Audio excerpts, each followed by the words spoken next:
across the border is satanic influenced religion. There's a lot of satanic religion coming across the southern border. It's not only, I should say, about politics or ethnicity and nationality, all that garbage. Satan is actively working to take over this country in this way, to bring us all to idolatry. It's what he wants to do. It's what he wanted to do to Babylon. It's what he wanted to do to Daniel and Shadrach and Meshach and Abednego, the three boys that were cast in the fire. He wanted to offer them a false god. Forget your Yahweh, worship the false god instead. We're in the book of Daniel in the land of Babylon, looking at Satan's Babylonian counterfeit gods as Yahweh holds himself up as the one true creator God. He will hold himself up again to Nebuchadnezzar in a dream in Daniel chapter 4. I want to look at this dream. Nebuchadnezzar has already had one dream that God sent him. God gave him this dream and this vision, remember, in Daniel chapter 2 of this big statue. And it had a head of gold and arms and breasts of silver and a torso, a belly of bronze, and then legs and knees of iron. And Daniel told Nebuchadnezzar that he and Babylon were the head of gold. God gave Nebuchadnezzar that dream all about future Gentile empires that would rule the world. And now God's going to give Nebuchadnezzar another dream. He's a Gentile, unbelieving king. He worships false gods. And God continues to show up at Nebuchadnezzar's doorstep and say, "Here I am." He continues to give this man a chance to believe in him. King Nebuchadnezzar worships false gods. I've told you before, the national god of Babylon is a false god named Marduk, M-A-R-D-U-K. He also goes by another name, the name Baal, which is interesting because remember what they renamed Daniel? Belteshazzar. Baal's prince is what they renamed Daniel. That's the national god of Babylon, Baal or Marduk. Same guy, two different names. This is the God that Nebuchadnezzar worships. And over God comes to this man to give him more chances to believe in the one true God, Yahweh. The question starts to have to be asked, how far will Yahweh go to get the attention of this one king? It's very interesting, the grace of God. He doesn't go after us one time as unbelievers. He goes after us countless times as unbelievers. As believers, when we sin and walk away from God, how many times do you think He goes after you to get you back on a proper path and a good relationship with Him? It's countless times. He's an aggressively loving God, and we see His aggressive love take place as He goes after Nebuchadnezzar, and He gets him. In Daniel chapter 4, a couple of thoughts before we get into the chapter. We've seen the dream in Daniel chapter 2 of the statue. We saw the next time Nebuchadnezzar in chapter 3 last time. He built an image for himself, probably because of that statue dream, and he made all of the people in Babylon to fall down and worship that image. Whenever they heard this music, he's being tried. God comes, saves the boys in the fire. Nebuchadnezzar sees the living God, Creator God, the Son of God, in the fire. It doesn't get his attention enough. All he realizes was, this is a really good God. Strong God, but not strong enough for me to ditch Marduk and Baal and start worshiping Yahweh. Not that strong. But how many years have gone by between Daniel chapter 3 and Daniel chapter 4? That's what I want to tell you about. These things don't just happen in succession. Remember, Daniel, the book of Daniel, takes place over probably a 50 or 60 year period of time. So by the time you get to the last chapter of Daniel, from Daniel 1 to the end of Daniel, 12 chapters? Many decades have gone by. Many decades have gone by. 12 chapters. So these events in Daniel chapter 4, this second dream of Nebuchadnezzar, God trying to come into Nebuchadnezzar's life again and get his attention, takes place about 30 years after chapter 3. The fiery furnace, about 30 years before, where God made Himself personally visible to Nebuchadnezzar. So even after 30 years of pagan idolatry, after 30 years of Nebuchadnezzar continuing to worship false satanic gods, God is still after this man. He still comes to him with this dream. He still wants him saved. 30 years have gone by. The year is approximately 570 BC. Remember, Daniel came into Babylon in 605 BC. About 35 years have gone by. Daniel has been in Babylon about 35 years already when this dream takes place. He's still well known in Babylon. Nebuchadnezzar still knows Daniel. Nebuchadnezzar will still ask Daniel to interpret this dream. The year is about 570 BC. Nebuchadnezzar has served as king for about 35 years at this point. He has been the most powerful man on earth, the ruler of the Babylonian Empire for about 35 years of his life. Daniel then is about 50 years old. When this story starts, Daniel chapter 4, Daniel is about 50 years old. I can relate to that. I'm just slightly over 50, just slightly, right? 55-year-old man. You want to know what Daniel looked like? Probably a lot like me. He was about my age when this story takes place in Daniel chapter 4. Look what it says in Daniel 4:1. Nebuchadnezzar the king, to all the peoples, nations, and men of every language that live in all the earth, may your peace abound. What we're seeing here is Nebuchadnezzar making this proclamation to his empire. I've got to tell you what happened to me. You won't believe this story. This is a past tense story. It's already happened to Nebuchadnezzar. He's recalling what God, Yahweh, our God, the Creator, has done for him. That's what he's proclaiming here. It has seemed good to me, he says in verse 2, to declare the signs and wonders which the Most High God has done for me. Let me tell you what Yahweh has done in my life. I've lived most of my life as a pagan, satanic, false god worshiping man, and Yahweh never let go. He never quit chasing me. He wanted me to believe in Him and have a relationship with Him, and let me tell you what He did.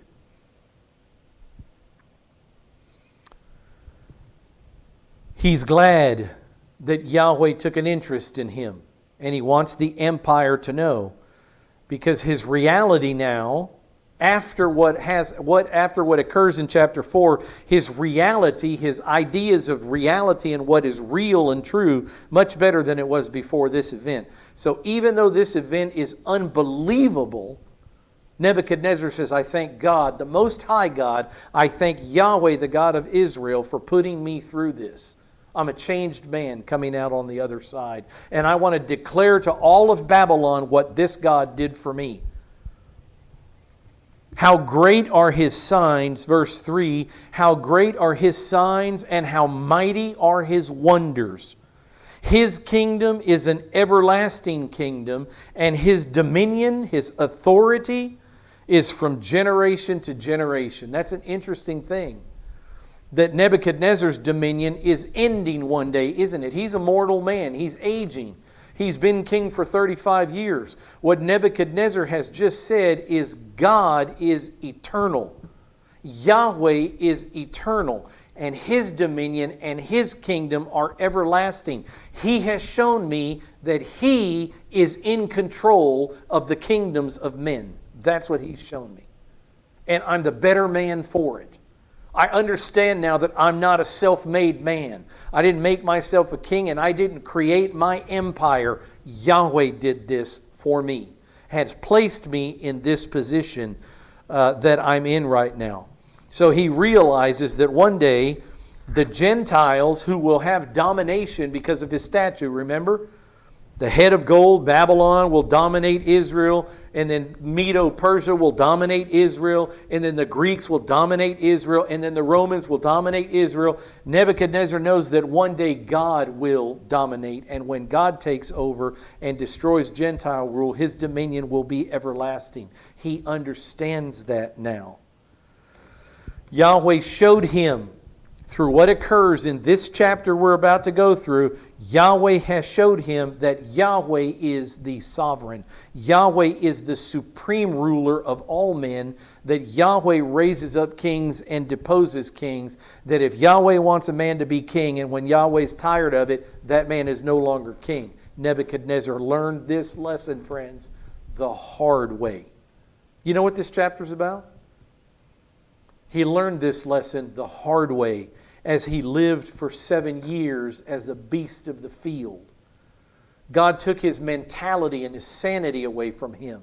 And Nebuchadnezzar lived as an animal, eating the grass of the field for 7 years. That's how God got his attention. That's how he broke him, if you will, the way a cowboy breaks a wild bronc. God broke the spirit of Nebuchadnezzar, that arrogant spirit that he had of being a self-made man.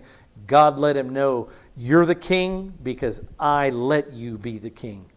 That's what he's proclaiming here. In verse 4, he tells the story. Listen, O kingdom, to what happened. I, Nebuchadnezzar, was at ease in my house and flourishing in my palace. I had everything a king could want. The strongest man on earth is who he was. I saw a dream and it made me fearful. Again, he has this dream, this vision. He knows this is a message from God again. He's already gotten one 30 years earlier. He's gotten another dream from God. He knows it's from God, and it scared him. And these fantasies as I lay on my bed and the visions in my mind kept alarming me. He knows it's not good news, but he doesn't know what it's about. But it scares him and he needs to know what it's about. Another dream from Yahweh to Nebuchadnezzar. How far and how long will God chase the unbeliever? He'll chase them until their last breath. That's the love of God, to save all men. This dream is about God's control over who dominates the world. The dream in chapter 4 is God telling Nebuchadnezzar, I rule everything, not you. That's what this dream's about. Yahweh is in charge, not the most powerful man on earth. The most powerful man on earth is nothing without Yahweh propping him up. That's what this dream is about. So I gave orders. Verse 6, he had a dream. Who's he going to call? Same people he called before. Same group. 35 years have gone by. 30 years at least, and he calls the same group in to try to interpret the dream. I gave orders to bring into my presence all the wise men of Babylon, that they might make known to me the interpretation of the dream. We've seen this before, haven't we? He gathers the sorcerers, the conjurers, the magicians, the wise men, the Chaldeans, same group of people. They come back. Can the wise men interpret his dream this time? Well, what's the answer? Can the wise men know what God put in Nebuchadnezzar's mind that night? No, of course they can't. Of course they can't. They can't because the gods that supposedly give them wisdom and power don't exist. And Yahweh is about to prove that yet again to Nebuchadnezzar. I am your creator, Nebuchadnezzar. Fall down on your knees already and worship me. Then the magicians, here's the group, verse 7, the magicians, the conjurers, the Chaldeans, and the diviners came in, and I related the dream to them. But, what's the big but in the room? They could not make its interpretation known to me. Well, of course they couldn't. They couldn't make the interpretation of the dream known. Remember last time, Nebuchadnezzar would not tell them what the dream was. He wanted them to tell him what the dream was and to interpret it. This time, he gives them a little hint. He gives them a little help. He tells them what the dream is. Now you tell me, after telling you the dream, what it means. And they can't do it. Well, of course they can't do it. The magicians and the conjurers and the Chaldeans, the diviners came in. I related the dream. They couldn't make its interpretation known. But finally, in verse 8, but finally Daniel came in before me, whose name is Baal. That's the national god of Babylon. Baal or Marduk. Belteshazzar, which means Baal's prince. A servant of Baal is what he renamed Daniel, whose name really means God, Yahweh is my judge. Daniel shows up. The Chaldeans and the sorcerers and the magicians couldn't tell Nebuchadnezzar his dream, but Daniel shows up, whose name is Belteshazzar, according to the name of my God. Nebuchadnezzar's telling this story. Remember, these are the words of Nebuchadnezzar in telling his kingdom, this is what God did for me.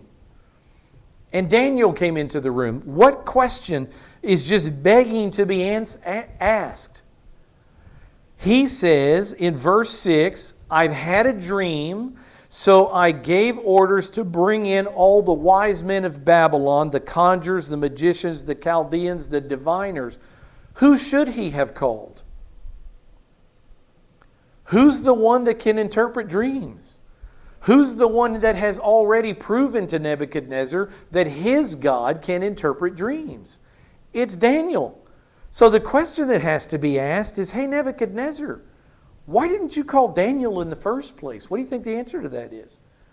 Why didn't you call Daniel? You had a dream. It scared you to death. It terrified you. The more vision that you saw, you got scareder and scareder. You were fearful. It kept on alarming you. Why didn't you ask Daniel first? What do you think the answer is? 35 years he's been worshiping Marduk and Baal. 35 years Nebuchadnezzar has been suppressing the truth in unrighteousness. I know about Daniel's God. I know about this God of Israel. I know what he can do. I remember how he interpreted my first dream. I remember seeing him in the fire that terrified me when I saw not the 3 boys but 4 men in the fire. I remember this God. And I think Nebuchadnezzar didn't want to have anything to do with this God. He continued to suppress the truth that Yahweh, the God of Israel, was superior to all gods because he's the only God. He didn't want to know that. He didn't want to face that. He didn't want to face the fact that this dream probably wasn't good news for him, and that again he would fall or fail, and it was going to come from the mouth of this Jewish man Daniel, who would get the information from the Jewish God Yahweh. I don't think Nebuchadnezzar wanted to deal with it again. So he brought in all his Babylonian men, all the wise men, the diviners, and said, hey, I'm going to do everything I can for you. I'm going to tell you the dream up front. Certainly once you know the dream, you'll be able to tell me what it means. And when they couldn't do that, he had to turn to the Jewish man Daniel. Didn't want to do it. There's no way he wanted to do it. Remember, the first dream ends with the Gentile nations in this great statue being chopped down by a stone which was cut without hands. Remember, the stone which is Jesus Christ comes and ends the Gentile domination. As we'll see in this dream, Nebuchadnezzar has a dream of a huge tree that provides everything in shade and food for all the kingdoms of the world, all the peoples. He is the tree, and God, the Babylonian Empire, and God will chop down the tree. That won't be good news for Nebuchadnezzar. He chopped down the statue, and in this dream he chops down the tree in the same way, and Nebuchadnezzar knows, surely this great tree being chopped down is my empire, my kingdom being taken from me. The first dream said that one day the Medes and the Persians would take over power from me, from Babylon. I wonder if this is it. It terrified him. He didn't want to hear from Daniel. He didn't want Daniel in the room. He didn't want to be humiliated again by Daniel's God, Yahweh. He wanted his God, Marduk, and his sorcerers and magicians who followed and worshiped Marduk. He wanted his people to tell him the interpretation of this dream. He didn't want Daniel's God interfering. But Daniel's God will interfere, won't he? That's exactly what's going on here. We know that because of the lengths that God went to put Nebuchadnezzar down, as Nebuchadnezzar should have gone to God's man Daniel, but he wouldn't. It wasn't Daniel he was rejecting. I can hear God telling Samuel, Samuel, don't be so offended. It's not you they're rejecting as being judge. It's me they're rejecting as being the king of Israel. I can hear the same type non-spoken verbiage here from God. It's not you, Daniel, that Nebuchadnezzar rejected as being the interpreter of dreams. It's me he's rejected. It's Yahweh he's rejected as being the interpreter of the dream. He thinks that his God Marduk can do it. I'm the only God that can do it. And he knows that, but he's suppressing, he's holding that truth down in unrighteousness. So he turned to his men, and if they could help him, then that was good enough for him. He went to his own men first. If they could help him, then he would not have to confront Daniel or Daniel's God. So he speaks, look what he says. Finally Daniel came in, whose name was Belteshazzar, according to the name of my God. Who's Nebuchadnezzar say his God is? It's Baal, it's Marduk. I named Belteshazzar Baal's prince according to my God Baal. That's what he just said. I was worshiping my false god Baal. Interesting. Because he also calls him in that verse, Daniel. Yahweh is my judge. So he calls him by his Hebrew name and by his Babylonian name. And this is what he says about Daniel, in whom is a spirit of the holy gods. Now, I don't believe the way that Hebrew is written that he's talking about the holy God Yahweh.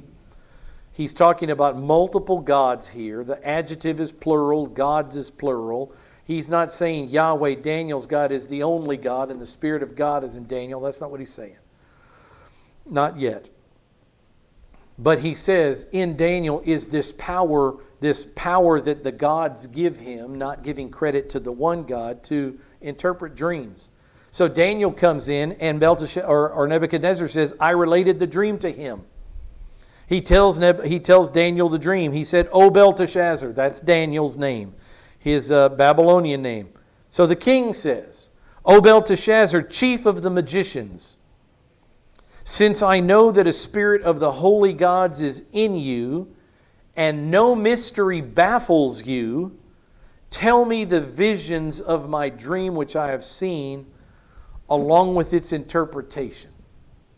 So he recalls his dream to Daniel, and he says, you will know how to interpret this because nothing baffles you. There is no mystery that you don't know. He plays his hand here. He shows his cards. I didn't want to ask you, but I guess I have to because you're the only guy that can answer my question. And I've known that all along, but man, did I hope someone else could answer this. But here I am again at the feet of Daniel and Yahweh, his God, asking for an answer. These were the visions in my head, it says in verse 10. Now these were the visions in my mind as I lay on my bed. I was looking, and behold, there was a tree in the midst of the earth, and its height was great. So it's a dream about this tree. He said the tree grew large and became strong. It says about a kingdom. Its height reached to the sky, and it was visible to the end of the whole earth. Clearly, the kingdom of Babylon and its king Nebuchadnezzar is described by this tree. And look what this tree did for the world. Its foliage was beautiful, and its fruit was abundant, and in it was food for all. Babylon, the great empire Babylon, the Babylonians provided for the world. The beasts of the field found shade under it, and the birds of the sky dwelt in its branches, and all living creatures fed themselves from it. Everything comes from the fruitfulness and the abundance of the Babylonian Empire. And who's the king? Nebuchadnezzar. I was looking in the visions in my mind, and as I lay on my bed, and behold, an angelic watcher, a holy one, descended from heaven. So Nebuchadnezzar is having this dream of this marvelous empire depicted by this tree, and God sends him a messenger, an angel. I was looking when the Holy One descended from heaven. Verse 14 says, he shouted out and he spoke as follows. In his dream, the messenger from heaven shouts this out, chop down the tree. And that panicked Nebuchadnezzar. Chop down the tree, cut off its branches, strip off its foliage, and scatter its fruit. Let the beasts flee from under it and the birds from its branches. I no longer want the Babylonian Empire to be the great empire that it is. I want to chop it down. I want to chop down Nebuchadnezzar, as it were, his kingdom. Yet leave the stump in verse 15. I'm not going to destroy Babylon yet. I want to leave the stump. One day the stump will regrow. After Nebuchadnezzar will spend 7 years as a beast, God will give him his empire back. And that's what's depicted here. Leave the stump with its roots in the ground. I'm not destroying him. I'm teaching him a lesson. How does God teach a lesson? In this case, the hard way. But leave it, because after I teach him the lesson, I'm going to give him his kingdom back. Chop down the tree, cut its branches, let the beasts of the field scatter, let the birds flee from under its branches, yet leave the stump with its roots, but with a band of iron and bronze around it. I don't know if that's to protect the stump from someone coming and burning it, from further cutting it, or just to make known that this is a special stump. Who knows? Make it up for yourself. We just don't know why God would have asked to put a band of iron and bronze around the stump in the new grass of the field. And this is what he says about the stump, who clearly is King Nebuchadnezzar. Let him be drenched with the dew of heaven. And that means let him live outside. If you're drenched with dew, you're not inside sleeping, you're outside. Let him be drenched with the dew of heaven. Let him share with the beasts in the grass of the earth. You want me to show you who I am, Nebuchadnezzar? I've come to you twice. I've sent Daniel. I've shown you the fiery furnace. You still suppress me in unbelief, in unrighteousness. I'm going to teach you who I am. Here's the lesson. You'll live outside. You'll live as a beast. You'll eat grass from the earth. And I'm going to take your mentality from you, your thinking, your mind. Let his mind, verse 16 says, let his mind be changed from that of a man, and let a beast's mind be given to him. Can God do that? God who created us can do anything he wants to with us. And let 7 periods of time pass over him. Now we can talk all day about what 7 periods of time means. Some people are very strongly believing that it means 7 months. Others believe it means 7 years. It doesn't say year or month or yom, the word for day. It says periods of time. So, however long it is, we know it's long enough because it describes Nebuchadnezzar in a minute having nails like eagle's claws and hair that's just grown wild. He's in this condition for a while, living outside, living as a beast, thinking like a beast of the field for 7 periods of time. My thought is that it's a 7-year period. Nebuchadnezzar is telling this story of a period in his life. What matters most is not the time period or the length. It's that Yahweh does this to Nebuchadnezzar to show him, the strongest, most powerful man on earth, you, sir, are nothing without me. Nothing. I gave you this kingdom, and I can take it away from you. Watch me do it. And I can also give it back. Watch me do it. It's a great gracious and loving thing God is doing for Nebuchadnezzar. And by the end of the story, we realize in Nebuchadnezzar's conclusion that this is how God finally got his attention. This verse 18, let me read a couple of more, and then I might want to make a statement. We're going to close early. Verse 17 says, this sentence is by the decree of the angelic watchers. The decree was that the king, the tree that should be cut down, the king Nebuchadnezzar should live as a beast for 7 years or 7 periods of time. He should be living outside. His mind will leave him. His reason will leave him. And that decree is from the angelic watcher, and the decision is a command of the holy ones. No one can turn it back. God has sent this decree from heaven to earth for Nebuchadnezzar in order. Here's the issue. Here's the reason why. He says, why is God doing this to me? Why has God done this to me? In order that the living may know that the Most High is ruler over the realm of mankind. Who is sovereign? Who has the right to rule? God does. Yahweh does. And no one else does. If you're a ruler in any capacity on this earth, It's a gift from God. You didn't make yourself. God raised you up. God raises kings and He sets kings aside. God does this in His sovereign plan. So Nebuchadnezzar says, the greatest thing that's ever happened to me is that I lived as a beast of the field for 7 periods of time. And now that I'm on the other side of it and I've regained the kingdom again, I can tell you that God did this for me to show me that He is the ruler over all mankind. That the Most High is the one who rules humanity and bestows it on whomever He wishes. Who will be the king? Who God wishes to be the king. No one else. And He sets over it the lowliest of men.